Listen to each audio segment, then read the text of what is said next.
Today's book review is Anna and the Moss-Covered Rock. This is really cute. This is a story about a little spider. This spider here. He goes, and when you come up to this rock, and you go, oh, what? A moss-covered rock? You faint. It's a magic rock. And this magic rock, so the spider figures this out, that it's a magic rock. And so he was walking one day and he saw a lion. And the lion had lots of yams that he had dug up, and they're all in his porch with him. And he's like, oh, I love yams. So he goes, I'm going to take Lion over to that rock.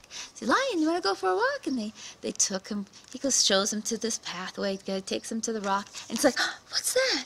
And Lion looks down, a moss-covered rock. Oh, and he faints, and he falls back, and he's out for over an hour. And so the spider runs back and grabs all of his yams and takes it back to his home. And he's like, hey, this is good.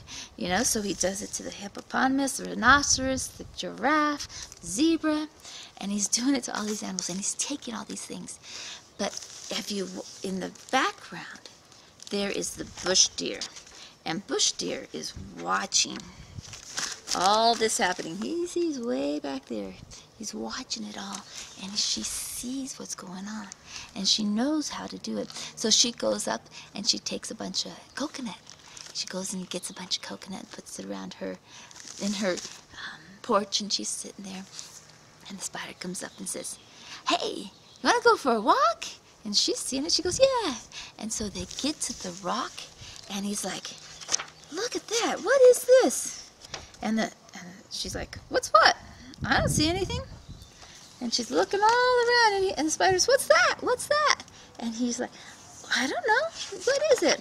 And she's looking, and he goes, well, you're supposed to say it. And he's like, what am I supposed to say?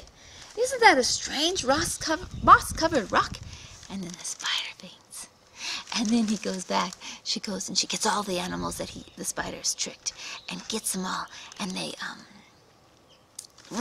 run, and they get to go to the spider's place, and they take all their food back that the spider has stolen because he was too lazy to get food himself.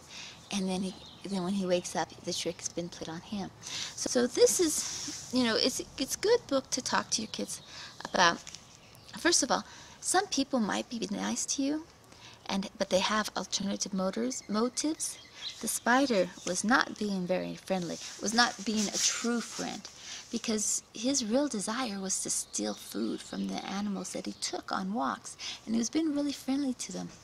And you need to tell your children that happens in life. Sometimes people act friendly, but they really want something from you. So this is a good book to teach kids like that, to teach your kids about relationships, to teach kids that if you do something to somebody else, it'll probably happen to you sooner or later, just like it did to him. The little deer was watching, and that's a good thing too. Somebody's always watching. Somebody can see what your child's doing, what you're doing, whether you know it or not.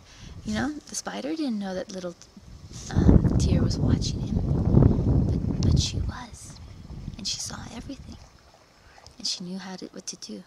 So help your children live in integrity.